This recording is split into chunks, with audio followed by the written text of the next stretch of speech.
Hier, un peu plus de 2000 personnes étaient rassemblées à Ajaccio et Bastia contre la mafia. Comment continuer le combat au-delà de la mobilisation ponctuelle? Plusieurs moyens de lutte ont été évoqués dans la rue lors des prises de parole.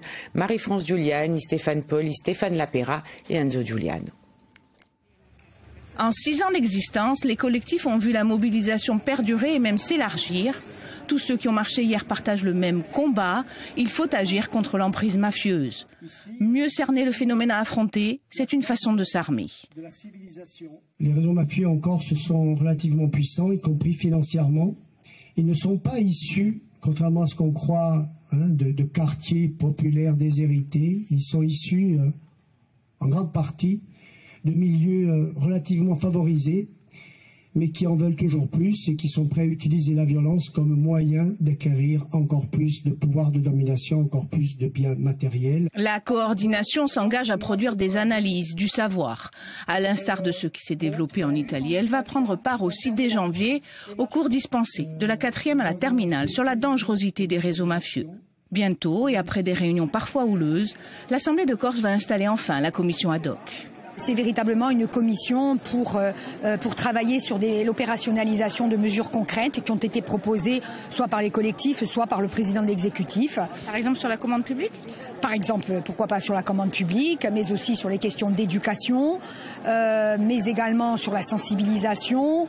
C'est une démarche exceptionnelle. Il n'y en a nulle part ailleurs en France, et que je sache, les dérives mafieuses ou les mafias existent ailleurs. S'adresser à la nouvelle génération, c'est la priorité. C'est bien que les jeunes arrivent et que les jeunes commencent à prendre conscience de la réalité criminelle qui préoccupe toute la société corse. 1000 fonctionnaires d'État aussi vont améliorer leurs connaissances. Mieux détecter la corruption et les atteintes à la probité leur sera proposé en formation. Concrètement, la préfecture va aussi venir en aide aux entreprises victimes d'incendie. Par exemple, médiation du crédit, médiation de l'assurance. Nous travaillons avec les finances publiques, nous travaillons avec l'URSSAF, avec les différents services de l'État pour pouvoir engager les premières actions d'accompagnement au début de l'année 2026 parce que la liberté d'entreprendre fait partie des libertés fondamentales et elle est particulièrement exposée aujourd'hui aux emprises mafieuses que nous connaissons sur l'île. Plus que jamais, les justiciables aussi attendent des réponses après la création du pôle anticriminalité organisée. Il reste des progrès à accomplir, notamment dans la durée du traitement des dossiers et dans la cohérence de l'action publique. Mais nous avons choisi de croire en la justice plutôt que de la dénigrer, car sans justice, il n'y a plus de république, plus de confiance et plus d'avenir. Cette résistance à la mafia qui se veut digne et visible, va-t-elle réduire l'impunité ? Va-t-elle atteindre la puissance de ceux qui tuent et s'enrichissent au mépris des lois et de la morale?